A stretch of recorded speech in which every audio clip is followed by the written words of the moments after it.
नमस्कार दोस्तों, स्वागत है आपका सुनील साइंस पॉइंट पर। दोस्तों, अपन मोशन या गति के बारे में अपन अध्ययन कर रहे थे, जिसके संबंध में अपन ने एक वीडियो है वो अपलोड किया है, जिसमें गति के अलग अलग प्रकारों के बारे में जानकारी है, कितने प्रकार की गतियां होती हैं। उसी को आगे लेकर चलते हैं वीडियो को, जिसके अंदर एक लास्ट गति अपनी छूटी थी, जिसको कौन सी बोलते हैं दोस्तों? प्रक्षेप्य गति या प्रोजेक्टाइल मोशन। होता क्या है दोस्तों प्रक्षेप्य गति? जब आप किसी भी एक बॉल को या पत्थर को किधर भी फेंकते हैं, ऊपर की ओर फेंक दो किधर भी, तो वो पत्थर है वो एक वक्र पथ बनाकर गिरेगा, ऐसा एक कर्व सरफेस बनाता हुआ गिरेगा। चाहे आप ऊपर फेंकोगे तो भी एक कर्व सरफेस बनाता है, चाहे आप इधर फेंकते हो तो भी एक कर्व सरफेस है वो क्या बनाता हुआ गिरता है। इसी कर्व सरफेस की इसी मोशन को, इसी गति को क्या बोलते हैं दोस्तों?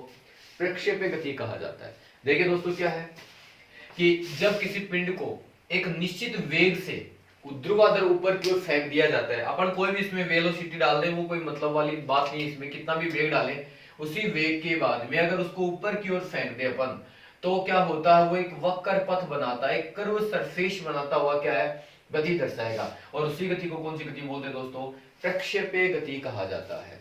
अब इस गति से संबंधित एग्जाम के अंदर जो दोस्तों क्वेश्चन बनता है वो ये बनता है कि भाई कितने डिग्री का, तो ये एंगल होता है जिस एंगल पे ये वस्तु है या पिंड है या कुछ भी फेंका जाता है, तो उस पिंड के लिए ये जो एंगल बनता है प्रोजेक्टाइल एंगल, इसका मान कितना होना चाहिए? तो दोस्तों यहाँ पे दो तरीके से पूछते हैं कि अधिकतम दूरी पर अगर फेंकना है तो उसके लिए इस एंगल का मान कितना होना चाहिए। तो उसके लिए दोस्तों कितना होना चाहिए? आपका 45 डिग्री का एंगल ये होना चाहिए। लेकिन अगर आपसे पूछ लिया जाए कि अधिकतम ऊंचाई के लिए प्रक्षेप्य कोण का मान कितना होना चाहिए, अगर आपको किसी भी वस्तु को अधिकतम ऊंचाई पर फेंकना है, तो अधिकतम ऊंचाई पर जाएगी दोस्तों जब आप इसको इसी एंगल पर फेंकते हैं, एकदम ऊपर की ओर ऊर्ध्वाधर, एकदम बिल्कुल कितने डिग्री के ऊपर? 90 डिग्री के ऊपर अगर फेंकते हैं तो ये क्या जाएगी? बिल्कुल स्ट्रेट ऊपर की ओर। तो ये होती है आपकी अधिकतम ऊंचाई के लिए 90 डिग्री होगा, जबकि अधिकतम दूरी के लिए आपको कितने डिग्री के एंगल पे फेंकना पड़ेगा? 45 डिग्री के एंगल के ऊपर फेंकना पड़ेगा दोस्तों। अब बात करते हैं इसके एग्जाम्पल की। तो देखो, एग्जाम्पल के अंदर मैंने बोला किसी भी वस्तु को आप फेंक दो, बस चाहे वो बॉल हो, चाहे पत्थर हो, बम हो, भाला हो, तस्तरी हो या कुछ भी और हो, तो वो फेंकी गई बॉल है, किक लगाई गई फुटबॉल है ना? तो ये सारी की सारी कौन सी गति दर्शाती है? प्रोजेक्टाइल मोशन है वो दर्शाने का काम करती है। बल्ले से लगने के बाद में अगर बॉल जाती है तो पता है दोस्तों, बल्ले से लगने के बाद बॉल बिल्कुल इस तरीके से गति दर्शाएगी, तो उसी मोशन को क्या बोलते हैं? प्रक्षेप्य गति कहा जाता है। तीसरी बात आती है कि गोली को अगर दागना, मिसाइल है, रॉकेट है, इनकी गति भी कौन सी होती है? गोली चलने के बाद में एक वक्र पथ बनाते हुए गिरेगी, या मिसाइल है वो एक विशेष दिशा के अंदर जाकर ऐसे कर्व सरफेस बनाकर वो गिरेगी, तो वो भी कौन सी गति दर्शाती है दोस्तों? तो वो भी कौन सी दर्शाएगी? ये प्रक्षेप्य गति दर्शाती है। अब बात करते हैं इसके अंदर अपन एक ये लास्ट क्लास के अंदर अपन ने ये छोड़ा था कि सिंपल पेंडुलम या सरल लोलक था, जिसके अंदर अपन ने सिंपल हार्मोनिक मोशन पढ़ा था एक सरल आवर्त गति के अंदर। तो वो सरल आवर्त गति जो थी वो एक सरल लोलक था, उसके अंदर ये आवर्त काल के बारे में क्वेश्चन एग्जाम में पूछा जाता है कि आवर्त काल पर क्या प्रभाव पड़ता है। अब दोस्तों पहली बात तो ये पता होना चाहिए कि आवर्त काल होता क्या है। अब आवर्त काल का मतलब ये होता है कि अगर घड़ी का जो पेंडुलम है वो यहां से यहां पर जाकर जब वापस एक जगह पर आता है, यानी एक पिंड जब अपनी प्रारंभिक स्थिति से दूर जाता है और वापस उसी प्रारंभिक स्थिति पर लौटता है, तो वो कितना समय लेता है, उसी समय को उसका क्या कहा जाता है दोस्तों? उसी समय को उसका क्या बोलते हैं? आवर्त काल है वो कहा जाता है। आवर्त काल को किससे लिखते हैं? टी से टाइम पीरियड होता है दोस्तों। यहाँ पे टाइम, टी का मतलब होता है टाइम पीरियड, तो एक चक्कर में कितना टाइम पीरियड लगा है उसी को आवर्त काल कहा जाता है। तो ये निर्भर करता है किस पर? एक तो एल पर, और एक किस पर निर्भर करता है? जी पर। एल का मतलब होता है लोलक की धागे की प्रभावी लंबाई, यानी जो पेंडुलम होता है, अपने देखा कि जो भाई ये पेंडुलम होता है, अब ये वाला जो पेंडुलम है, इस पेंडुलम की जो ये वाली लेंथ होती है, इस लेंथ की बात आती है, तो ये इसके ऊपर निर्भर करता है। और दूसरा जी जो होता है, गुरुत्वीय त्वरण जो होगा आपका, उसके ऊपर निर्भर करता है। फिर आपसे ये पूछा जा सकता है क्या भाई कोई भी सिंपल पेंडुलम है उसका अधिकतम आवर्त काल कितना हो सकता है कि एक जगह से दूसरी जगह जाए और वापस अगर आता, तो अधिकतम आवर्त काल का मान अगर आपसे पूछ लिया जाए तो कितना हो सकता है दोस्तों? 84.6 मिनट है, ये अधिकतम आवर्त काल होता है। अब इसके अंदर आपके कुछ न्यूमेरिकल्स के क्वेश्चन आते हैं, बेसिक तरीके से पूछ लिए जाते हैं एग्जाम के अंदर, वो अपन देखते हैं। आप एक काम कीजिए, इसका स्क्रीनशॉट लीजिए, फिर अपन आगे चलते हैं इसी के अंदर।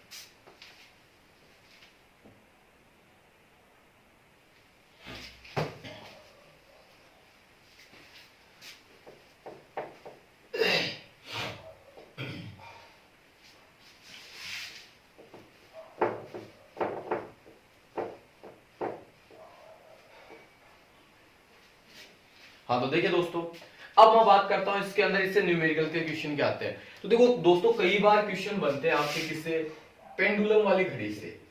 पेंडुलम की जो घड़ी होती है, पेंडुलम घड़ी, उससे बनते हैं क्वेश्चन। क्या कहा जाता है कि भाई घड़ी जो होती है पेंडुलम वाली, अगर उस घड़ी को पहाड़ के ऊपर लेकर जाए, उस घड़ी को कहां लेके जाए, पहाड़ पर, तो उस घड़ी के आवर्तकाल पर क्या प्रभाव पड़ता दोस्तों, घड़ी के आवर्तकाल पर। तो देखो जैसे सिंपल सी बात है, एक पहाड़ होता है, पहाड़ के ऊपर अपन को पता है कि पृथ्वी की सतह से ऊपर या नीचे जाने पर जी का मान वो क्या होता है दोस्तों, घटता है। गुरुत्वाकर्षण बल का मान क्या है, घटेगा। तो जैसे ही मैं पहाड़ पर लेकर जाता हूं तो किसका मान घट जाएगा दोस्तों, यहाँ पे जी का मान। और यहाँ पे अपन को दिखाई दे रहा है स्पष्ट रूप से, अगर एल है यहाँ पे आपका, अगर एल की बात अपन करते हैं, एल अगर नियत है तो टी है वो समानुपाती 1/g के होता है। मतलब जी का मान अगर घट जाता है तो टी का मान क्या हो जाएगा दोस्तों, बढ़ जाता है। तो पहला जो क्वेश्चन अपन का बनता है कि पहाड़ पर घड़ी को ले जाने पर उसके आवर्तकाल पर क्या प्रभाव पड़ेगा, तो उस घड़ी का आवर्तकाल है वो क्या होगा दोस्तों, बढ़ जाता है। बढ़ जाने का मतलब होता है दोस्तों यहाँ पे कि आवर्तकाल अगर बढ़ गया, इसका मतलब घड़ी है वो कैसी हो गई, यहाँ पे धीमी हो जाती है, घड़ी धीरे चलना शुरू हो जाती है। दोस्तों सीधी सी बात है, पेंडुलम यहां से यहां जाता है 1 सेकंड के अंदर, अगर ये 1 सेकंड की जगह 1.5 सेकंड अगर लेना शुरू कर दिया, इसका मतलब आवर्तकाल तो बढ़ गया, लेकिन घड़ी है वो क्या हो गई, अब धीरे चलना शुरू हो जाती है। लेकिन अगर यहाँ पे ये बोल दें इसी के अंदर, अगर इस घड़ी को चांद पर लेकर जाए, तो ये भी अपन को पता दोस्तों कि चांद के ऊपर जी का मान पृथ्वी की तुलना में 1/6 होता है। इसका मतलब चांद पर भी ये घड़ी कैसी हो जाएगी, धीमी हो जाएगी, धीमी चलना शुरू हो जाती है। एक क्वेश्चन कई बार ये आता है घड़ी से संबंधित कि जो आपकी स्प्रिंग घड़ी होती है, जो अपन चाबी भरने वाली घड़ी जो होती है स्प्रिंग घड़ी, उसके ऊपर अगर क्या प्रभाव पड़ेगा अगर उसे पहाड़ पर ले जाया जाए। तो दोस्तों उसके आवर्तकाल पर कोई भी प्रभाव नहीं पड़ता, क्योंकि आवर्तकाल निर्भर करता है दोस्तों कहां पे, एक तो प्रभावी लंबाई पर और एक किस पर निर्भर करता है, गुरुत्वीय त्वरण पर। अब गुरुत्वीय त्वरण का कोई मतलब नहीं कि स्प्रिंग घड़ी जो होती है उसके ऊपर गुरुत्वीय त्वरण का कोई मतलब नहीं रहता वहां पे। ठीक है दोस्तों, तो एक तो ये क्वेश्चन आपके बनते हैं नॉर्मली वाले। फिर अपन बात करते हैं झूले से संबंधित, कि झूले के क्वेश्चन जो बनते हैं आपके आवर्तकाल से संबंधित, उन क्वेश्चन के अंदर क्या पूछा जाता है। देखिए झूले की अगर मैं बात करता हूं, झूले की अगर अपन यहां पे बात करें दोस्तों एक तरीके से, तो जो झूला होता है, ये कई बार क्वेश्चन आता है इसके अंदर कि जो झूला होता है उस झूले के ऊपर अगर कोई बच्चा झूलता है, झूले के ऊपर अगर कोई बच्चा झूलता है और उसके झूलते समय उसके पास अगर कोई दूसरा बच्चा आकर बैठ गया, तो इस झूले के आवर्तकाल पर क्या प्रभाव पड़ता है। तो लेकिन अब यहाँ पे ये बात आती है कि झूला है वो तेज हो जाएगा या झूला धीरे हो जाएगा, या झूले के आवर्तकाल पर क्या प्रभाव पड़ेगा। तो झूले का जो आवर्तकाल है यहाँ पर प्रभाव क्या पड़ेगा। लेकिन दोस्तों अपन को पता है कि झूला किस आवर्तकाल केवल दो ही चीजों पर निर्भर करता है, या तो गुरुत्वीय त्वरण पर निर्भर करता है या धागे की प्रभावी लंबाई पर। यानी या तो इस लेंथ के ऊपर निर्भर करेगा या इनके ऊपर लगने वाले गुरुत्वीय त्वरण के ऊपर निर्भर करता है। इसका मतलब ये होता है कि जब बच्चा दूसरा आके पास में बैठ जाता है तो ये ना तो एल में कोई परिवर्तन होता है ना ही जी में कोई परिवर्तन होता है, सीधा होगा क्या यहाँ पे, क्योंकि दोस्तों जब लड़का आकर बैठ गया तो किसके अंदर परिवर्तन हो गया, इसके किसके अंदर बढ़ गया भाई, इस झूले के लिए क्या बढ़ जाता है, इसका द्रव्यमान है वो बढ़ जाएगा दोस्तों। और द्रव्यमान बढ़ जाता है तो आवर्तकाल है वो द्रव्यमान पर निर्भर नहीं करता यहाँ पे। इसका मतलब आवर्तकाल पर कोई भी प्रभाव नहीं पड़ता है दोस्तों, यहाँ पे आवर्तकाल पर प्रभाव नहीं पड़ेगा। तो ये कई बार पूछा जाता है क्वेश्चन कि अगर झूला झूलते समय बच्चे के पास में कोई दूसरा बच्चा अगर बैठ जाता है तो उस झूले पर, झूले के आवर्तकाल पर क्या प्रभाव पड़ेगा। तो यहाँ पे झूले के आवर्तकाल पर कोई भी प्रभाव नहीं पड़ता, क्योंकि दूसरा बच्चा आकर बैठता है तो केवल द्रव्यमान के द्रव्यमान को बढ़ाने का काम करता है और द्रव्यमान पर आवर्तकाल निर्भर नहीं करता। दूसरा क्वेश्चन ये बनता कि कभी कभी की अगर झूला झूलते समय अगर बैठा हुआ बच्चा अचानक से खड़ा हो जाए तो आवर्तकाल पर क्या प्रभाव पड़ेगा। अगर बच्चा अचानक से अगर खड़ा हो जाता है दोस्तों यहाँ पे, तो क्या होगा कि इस बच्चे का जो गुरुत्वीय केंद्र है वो क्या हो जाएगा, ऊपर उठ जाता है, और ऊपर उठ जाने पर जी का मान क्या हो जाएगा, घट जाता है। द्रव्यमान के अंदर ऊपर उठ गया, ऊपर उठते ही इसका जी का मान घट गया, और जैसे ही जी का मान घट जाता है, यहाँ पे आप बोल सकते हो कि इसमें किसका मान घट गया दोस्तों, जो आपके L का मान है ये घट जाता है। यहाँ पे G का मान नहीं घटता दोस्तों, कि किसका द्रव्यमान के अंदर ऊपर उठ जाता है तो किसका मान घट जाता है, यहाँ पे L का मान है वो घट जाएगा। और L का मान अगर घट जाता है दोस्तों यहाँ पे, तो आपको यहाँ पे सीधा दिखाई दे रहा है कि T समानुपाती क्या होता है, यहाँ पे L का मान घट गया तो यहाँ पे T का मान भी घट जाता है, आवर्तकाल भी क्या हो जाएगा भाई, घट जाता है। और आवर्तकाल अगर घट गया तो झूला क्या हो जाएगा, तेज हो जाता है। तो इस मामले में आपके क्वेश्चन 4-5 क्वेश्चन जो एग्जाम के अंदर बनते हैं वो आपके जो सरल पेंडुलम होता है, आपका सिंपल पेंडुलम या सरल लोलक की अगर बात आती है तो ये इसके अंदर जो क्वेश्चन है आपके बनते हैं। अब अपन देखते हैं कि न्यूटन की गति के नियम, कि न्यूटन ने गति के कौन से नियम दिए और उनके बारे में किस प्रकार के क्वेश्चन आपको देखने को मिलेंगे। दोस्तों बात करते हैं अपन न्यूटन की गति के नियम की। तो यहाँ पे न्यूटन की बात करें तो न्यूटन ने जो गति के नियम दिए थे वो अपने एक पुस्तक थी प्रिंसिपिया, उसके अंदर उन्होंने अपने नियम दिए। तो आपसे पूछा जा सकता है कि न्यूटन ने जो उसकी महत्वपूर्ण पुस्तक थी उसका नाम क्या था भाई, प्रिंसिपिया। किसके रेस्पेक्ट में, गति के रेस्पेक्ट में, मोशन के रेस्पेक्ट में जो नियम दिए थे वो उन्होंने प्रिंसिपिया पुस्तक में लिखा और कहा कि भाई गति के नियम कितने होते हैं, तो कितने प्रकार होते हैं, उन्होंने 3 प्रकार के नियम दिए। मोशन है वो 3 नियमों के ऊपर डिपेंड करता है। इनमें से सबसे पहला आता है दोस्तों अपने न्यूटन की गति का पहला नियम, जिसको किसका नियम कहा जाता है भाई, जड़त्व का नियम। एग्जाम के अंदर सीधा पूछ लिया जाता है कि न्यूटन की गति के पहले नियम का नाम क्या है, तो उसका नाम क्या होगा दोस्तों, जड़त्व का नियम। और जड़त्व को बोलते हैं इनर्शिया, तो लॉ ऑफ इनर्शिया। तो सबसे पहला पॉइंट तो यही आता है कि ये जड़त्व होता क्या है, इनर्शिया होता क्या है। तो इसका मतलब सीधे तरीके से अपन ये ले सकते हैं कि जड़त्व का मतलब होता है किसी भी पिंड की, कोई भी पिंड है उसकी मूल स्थिति कैसी है, उसकी मूल अवस्था है तो नहीं बोल सकते, लेकिन मूल स्थिति कैसी है। स्थिति का मतलब है या तो वो पिंड कैसी अवस्था में है, स्थिर अवस्था में, और या वो पिंड कैसी अवस्था में है, वो गतिशील अवस्था में। इसका मतलब ये होता है कि किसी भी पिंड का जड़त्व उसकी मूल स्थिति को दर्शाता है। अगर अपन किसी भी पिंड पर बल लगाते हैं तो इसका मतलब उस पिंड के किसमें परिवर्तन लेकर आते हैं अपन, जड़त्व में। इसका मतलब ये होता है कि जो जड़त्व है वो एक ऐसा कारक होता है जो गति के लिए प्रतिरोध का काम करता है, एक तरीके से रेजिस्टेंस दिखाता है। एक तरीके से अपन ऐसे बोल सकते हैं जैसे धारा के अंदर, विद्युत के अंदर प्रतिरोध होता है, वैसे ही किसी भी पिंड की गति के लिए जो रुकावट पैदा करने का काम करता है या उसकी गति में परिवर्तन लाने से संबंधित जो रुकावट पैदा करता है उसी को अपन क्या बोल सकते हैं, जड़त्व बोल सकते हैं। अब दोस्तों देखो जड़त्व की अगर बात करते हैं तो आपको अगर ये बात पता हो कि जैसे मान लीजिए मेरे पास एक डब्बा है जिसके अंदर पूरी की पूरी किताबें भरी हुई है और एक ऐसा डब्बा जो खाली है। अगर मैं खाली डब्बे को धक्का लगाता हूं यानी उसकी स्थिति में परिवर्तन लाता हूं तो आसानी से हो जाएगा, जबकि अगर भरे हुए किताब वाले डब्बे को धक्का लगाता हूं तो आसानी से धक्का नहीं लग पाएगा, यानी आसानी से उसकी गति में क्या, उसकी स्थिति में क्या नहीं आएगा, परिवर्तन नहीं आता है। या दूसरे तरीके से मैं बोल सकता हूं कि भाई जैसे एक धक्का, जैसे मान लीजिए कोई गाड़ी है, छोटी गाड़ी है, उसको मेरे को धक्का लगाना है तो वो गाड़ी हो सकता है थोड़ी आगे चले, लेकिन अगर उतना ही धक्का मैं किसी ट्रेन के बोगी पर लगाता हूं तो वो ट्रेन तो आगे ही ना खिसके। इसका मतलब ये होता है कि ट्रेन का जो द्रव्यमान होता है वो गाड़ी से क्या होता है दोस्तों, ज्यादा।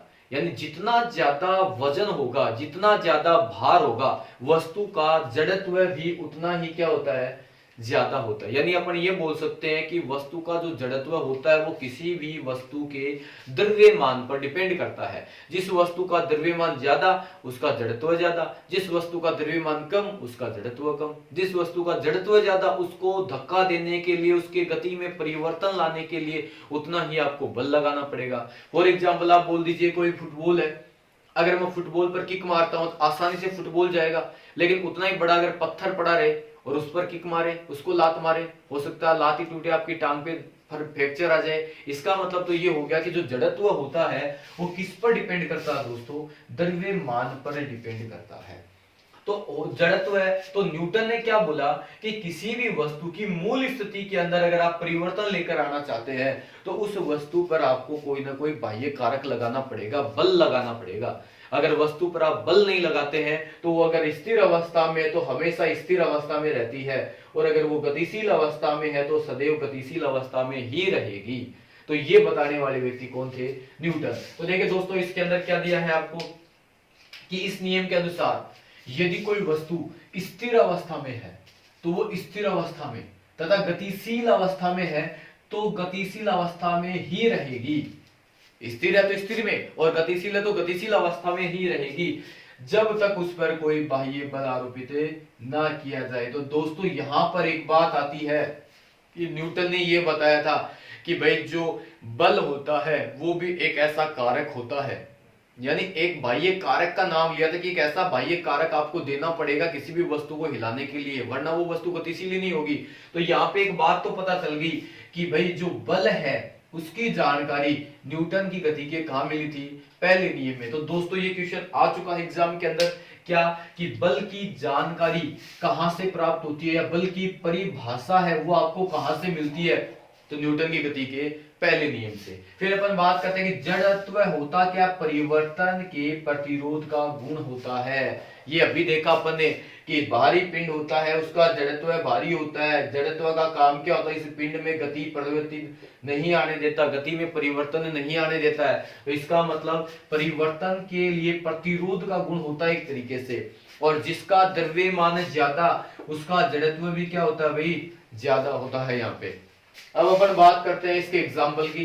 तो एग्जाम्पल लेके सबसे पहला आता है इसमें गाड़ी के अचानक चलने या रुकने पर। अपने देखा होगा दोस्तों कि गाड़ी अगर अचानक से चलती है तो यात्री वो पीछे की ओर जाएगा, अचानक रुकती है तो आगे की ओर गिर जाता है।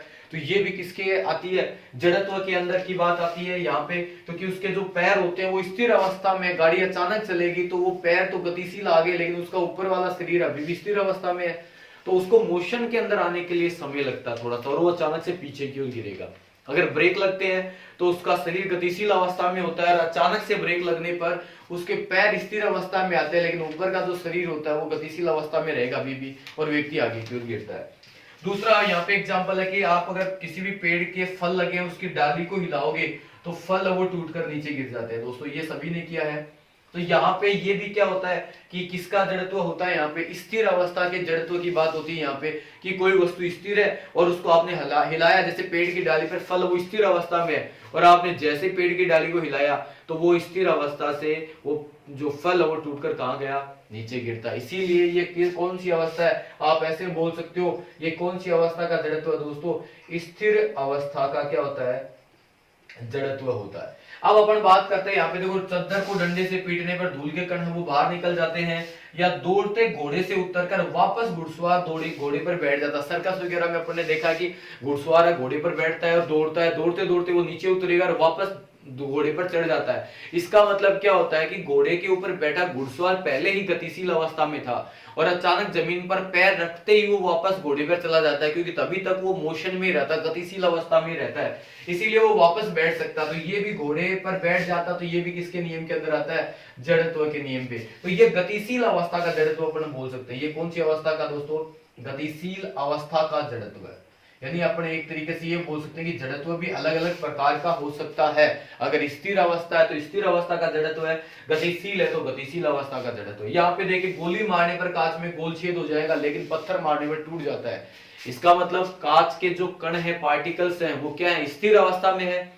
जैसे अपन ने गोली मारी तो वो जहां पे गोली टच होती है उतना उतना भाग है उसके कण गतिशील अवस्था में आ जाते हैं, जबकि बाकी के कण हैं वो गतिशील अवस्था में आ ही नहीं पाते, क्योंकि गोली का संवेग ज्यादा होता है, इसके कारण गोली अंदर से जल्दी निकल जाती है। जबकि पत्थर मारने पर वेग कम होता है, और वेग कम होगा तो इसके द्वारा आवेग उत्पन्न करवा दिया जाएगा और पूरा का पूरा जो कांच है वो टूट कर क्या है, नीचे गिर जाता है। तो यहाँ पे ये न्यूटन की गति का प्रथम नियम आता है, जिससे संबंधित एग्जाम के अंदर आपको क्वेश्चन देखने को मिलते हैं। या तो आपसे ये पूछा जा सकता है न्यूटन की गति का पहला नियम का नाम क्या है, जो लॉ ऑफ इनर्शिया के नाम से जाना जाता है, या आपसे दूसरा क्वेश्चन पूछते हैं कि बल की परिभाषा किस नियम में आती है, तो इसी में आती है। और तीसरे आपसे एग्जाम्पल के बारे में क्वेश्चन पूछते हैं एग्जाम के अंदर, तो आप इसका स्क्रीनशॉट लीजिए, फिर अपन आगे चलते हैं। देखिए दोस्तों, दूसरे नियम की अपन बात करते हैं यहाँ पे, जिसको कहा जाता है न्यूटन की गति का जो दूसरा नियम है उसको बोलते हैं संवेग संरक्षण का नियम, या इसको संवेग का नियम भी कहा जाता है, लॉ ऑफ मोमेंटम के नाम से जाना जाता है।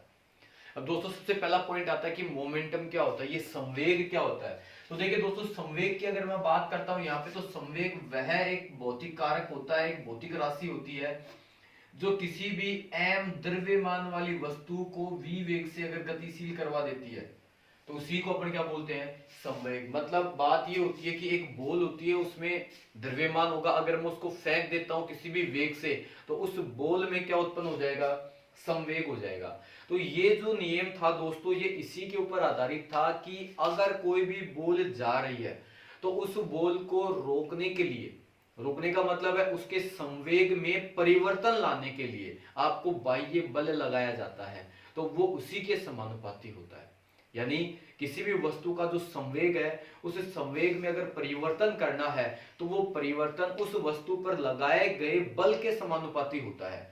अगर तेजी से चलती वस्तु पर आप ज्यादा बल लगाते हैं तो उसे जल्दी पकड़ेंगे, अगर धीरे बल लगाते हैं, कम बल लगाएंगे तो उसको देरी से पकड़ेंगे।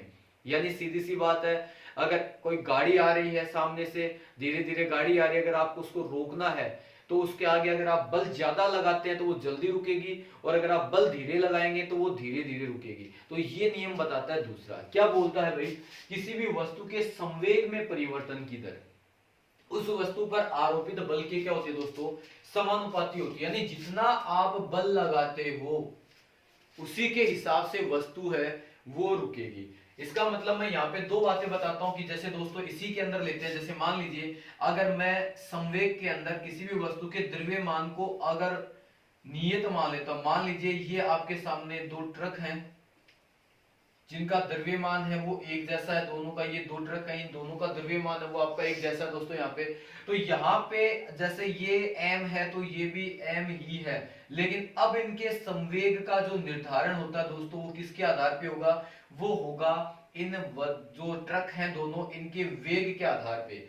अगर ये ट्रक है 20 मीटर पर सेकंड से गतिशील और ये है 30 मीटर पर सेकंड से गतिशील, इसका मतलब ये होता है जिस ट्रक का वेग अगर ज्यादा होगा तो उसका संवेग का मान भी क्या होगा, ज्यादा, और जिस वस्तु का संवेग ज्यादा होगा उसको रोकने के लिए बल भी अधिक आवश्यक होता है। या इसके विपरीत मैं ये बोल सकता हूं कि इन दोनों में से अगर कोई बोले कि समान वेग से गतिशील या समान द्रव्यमान वाले दो ट्रक अगर भिन्न भिन्न वेग से गतिशील है तो किसे जल्दी रोका जा सकता है, तो उस ट्रक को जल्दी रोका जा सकता है जिस ट्रक में संवेग क्या होगा भाई, कम उत्पन्न होता है। इसका मतलब इन दोनों में से अगर जल्दी रुकेगा तो वो कौन सा रुकेगा दोस्तों, 20 मीटर पर सेकंड वाला। लेकिन इसी की जगह अगर वेग दोनों में एक जैसा हो, किन्हीं भी दो पिंड है और उन दोनों के अंदर एक जैसा वेग अगर आपको दे दिया जाए, मान लीजिए वही ये है आपके, ये यहाँ पे एक ट्रक है जिसका वेग है वो है वही आपका 30 मीटर प्रति सेकंड के वेग से, और यहाँ पर ये दूसरा जो पिंड दे रखा आपको, एक गाड़ी दे रखी है, छोटी गाड़ी जो दी जाती है, उस छोटी गाड़ी की अगर मैं बात करता हूँ, इसका जो वेग है वो भी 30 मीटर पर सेकंड है। लेकिन दोस्तों यहाँ पे आपको देखने को एक बात मिलती है, अगर दोनों का वेग अगर नियत है तो अब पता चलता है कि संवेग किस पर डिपेंड करेगा, इन दोनों के द्रव्यमान पर। तो इन दोनों का द्रव्यमान बिल्कुल अलग अलग होता है। इसका मतलब जिस पिंड का द्रव्यमान ज्यादा होता है उस पर संवेग भी क्या होगा दोस्तों, ज्यादा उत्पन्न होगा, रोकने के लिए बल भी क्या लगेगा, ज्यादा। अब यहाँ पे अपन देखते हैं कि इस नियम के अनुसार यहाँ पे ये पता लगता है कि जो दूसरा नियम है वो किसके सूत्र को उत्पन्न करता है दोस्तों, बल के सूत्र को। तो यहाँ पे ये क्वेश्चन मोस्ट बनता है कि बल का जो फॉर्मूला है, व्यंजक है, वो कहां से प्राप्त होता है, तो वो न्यूटन की गति के दूसरे नियम से प्राप्त होता है। कैसे प्राप्त होता है, क्योंकि पहले नियम में अपन ने पढ़ा था कि वस्तु की गतिशीलता है या स्थिरता को हटाने के लिए बल की आवश्यकता होती है, जबकि दूसरा नियम बोलता है कि संवेग, अगर वस्तु गतिशील अवस्था में है, अगर वस्तु स्थिर अवस्था में है तो उसके संवेग में अगर परिवर्तन लेकर आना है तो आपको क्या लगाना पड़ेगा, बल लगाना पड़ेगा। अब संवेग के अकॉर्डिंग अपने देखा, अगर संवेग में परिवर्तन है, मान लीजिए पहला संवेग था P1 और अपन ने बाह्य कारक लगा दिया बल, तो संवेग हो गया P2। तो इन दोनों के जो अंतर होता है, मान में जो परिवर्तन आता है उसकी दर दर के समानुपाती है लगाया गया बल। अब P की अगर मैं बात करता हूं तो यहाँ पे अगर फॉर्मूले से देखें तो जो P2 है आपका, इसमें वेग 2 हो गया, इसमें वेग 1 है, दोनों का अंतर v। तो यहाँ पे यह आपको दिखने को मिलता है दोस्तों कि वेग में परिवर्तन की दर। तो दोस्तों वेग में परिवर्तन की दर होती है त्वरण। तो यहाँ पे मैं लगा देता हूं ma, यानी यहाँ का मतलब है कि ये जो होता है यहाँ पे अनुपातिक स्थिरांक होता है। तो यहाँ पे अपन को बल का फॉर्मूला निकल के अपने सामने आता है कि भाई बल क्या होता है, F बराबर ma, यानी वह बाह्य कारक जो m द्रव्यमान वाली वस्तु में त्वरण उत्पन्न पैदा कर दे उसे अपन क्या बोलते हैं दोस्तों, बल कहा जाता है। तो यहाँ पे ये दो पॉइंट अपने जो मुख्य आते हैं कि सबसे पहला पॉइंट और दूसरा नियम का नाम क्या, उसको बोलते हैं संवेग संरक्षण का नियम या law of momentum, conservation of momentum के नाम से जाना जाता है। और दूसरा इसमें आपको याद रखना कि इस नियम के अंदर दोस्तों क्या होता है, इस नियम में बल के सूत्र का क्या किया जाता है, व्युत्पन्न किया जाता है। फिर अपन इसके अंदर एग्जाम्पल की बात करते हैं, तो आप इसका स्क्रीनशॉट लीजिए, फिर अपन एग्जाम्पल की बात करते हैं एक दो इसके अंदर।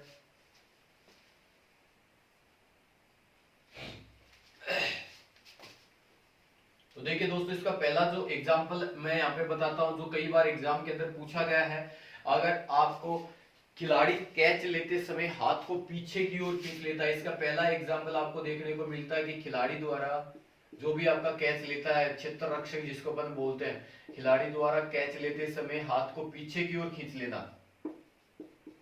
कैच लेते समय हाथ को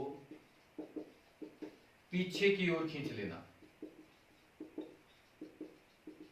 तो यहाँ पे एक बात देखने को ये मिलती है कि अगर कैच यहाँ पे पकड़ा जाता तो हाथ पीछे की ओर लाया जाता। इसका कारण क्या होता है कि बॉल वेग से आती है, उस वेग के कारण उस बॉल में संवेग उत्पन्न होता है और उसी संवेग को कम करने के लिए आपको जो बल लगाया जाता है आपके हाथ के द्वारा, उसके लिए आपको कुछ समय लेना पड़ता है। यहाँ पे देखिए, अगर आपको समय ज्यादा मिलेगा इसका मतलब लगाए गए बल का मान क्या हो जाएगा, कम। यानी आप एक तरीके से बोल सकते हो कि भाई अगर संवेग का मान बढ़ेगा तो आपका समय का मान बढ़ेगा तो संवेग का मान क्या हो जाएगा, कम। यानी लगाए गए समय में अगर बल लगातार है तो संवेग अपने आप ही धीरे धीरे कम हो जाता है और जो बॉल है खिलाड़ी है वो आसानी से पकड़ लेता है। तो कई बार एग्जाम के अंदर क्वेश्चन आता है कि खिलाड़ी द्वारा कैच लेते समय अगर हाथ को पीछे की ओर खींच लेता है तो ये किस नियम की पालना करता है, तो न्यूटन की गति का दूसरा नियम। दूसरा एग्जाम्पल यहाँ पे अपन बात करते हैं दूसरे एग्जाम्पल की। तो दूसरा एग्जाम्पल यहाँ पे आता है दोस्तों कि टेनिस की बॉल जो होती है, टेनिस की बॉल की तुलना में, टेनिस की बॉल की तुलना में क्रिकेट की बॉल से, क्रिकेट की बॉल से जो दर्शक होते हैं, एक तरीके से दर्शक को कम चोट, टेनिस की बॉल की तुलना में क्रिकेट की बॉल से दर्शक को अधिक चोट आती है दोस्तों। यहाँ पे तो अधिक चोट जब आती है इसका कारण भी ये है क्योंकि आपको पता है कि जो टेनिस वाली बॉल होती है उस टेनिस वाली बॉल का द्रव्यमान क्या होता है, कम, और क्रिकेट वाली बॉल का द्रव्यमान क्या होता है दोस्तों, ज्यादा। इसके कारण क्या होता है कि क्रिकेट की बॉल है वो अधिक संवेग से आती है और जैसे अधिक संवेग आएगी उसके संवेग में परिवर्तन करने के लिए उतना ही अधिक बल लगाना पड़ेगा और जैसे टकराती है वो किसी भी दर्शक को तो प्रतिक्रिया बल लगता है जिसके कारण उस व्यक्ति को क्या आती है, चोट आती है। तो ये दूसरा एग्जाम्पल इसका एग्जाम के अंदर जो आपको कभी देखने को मिले। और तीसरे एग्जाम्पल की मैं बात करता हूं, इसके अंदर जो आपके कराटे खिलाड़ी होते हैं, कराटे खिलाड़ी द्वारा जो बर्फ की सिल्लियां तोड़ी जाती है, बर्फ की सिल्ली, बर्फ की सिल्ली को तोड़ना, बर्फ की सिल्लियां तोड़ी जाती हैं या खिलाड़ी के द्वारा क्या तोड़ा जाता है दोस्तों, लकड़ी का फट्टा है वो तोड़ा जाता है। तो ये सारे के सारे जो इसके अंदर तोड़ने वाली बातें होती हैं, खिलाड़ी कराटे के द्वारा ये भी किस नियम की पालना करते हैं, न्यूटन की गति के द्वितीय नियम की पालना करते हैं यहाँ पे दोस्तों। तो यहाँ पे देखने को ये मिलता है। तो यहाँ पे अपन को जो दूसरा नियम है उसके अंदर ये आप सारी की सारी बातें, न्यूटन की गति का द्वितीय नियम है जो ये संवेग संरक्षण का नियम है, इसी के अंदर आपसे पूछा जाता है कि इस नियम में बल का सूत्र उत्पन्न होता है और कैसे हुआ वो अपन ने देख लिया, गणितीय जो रूप होता है इसका वो देख लिया। इसी के बेस के ऊपर बनते न्यूमेरिकल्स के क्वेश्चन आपके वो अपन करेंगे कल की क्लास के अंदर, आज की क्लास में केवल अपन इतना ही देखेंगे दोस्तों। कल की क्लास में अपन पढ़ेंगे न्यूटन की गति का तीसरा नियम, और इस नियम के ऊपर बनने वाले जो न्यूमेरिकल्स हैं उनकी बात करेंगे, और तीसरे नियम के अंदर क्या होता है उसकी बात करेंगे।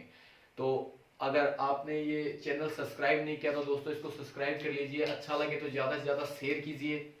और आज की क्लास में अपन इतना ही पढ़ेंगे। इससे पहले जो मोशन का एक वीडियो था, उस वीडियो का लिंक इस वीडियो के डिस्क्रिप्शन बॉक्स में आपको देखने को मिल जाएगा। धन्यवाद दोस्तों।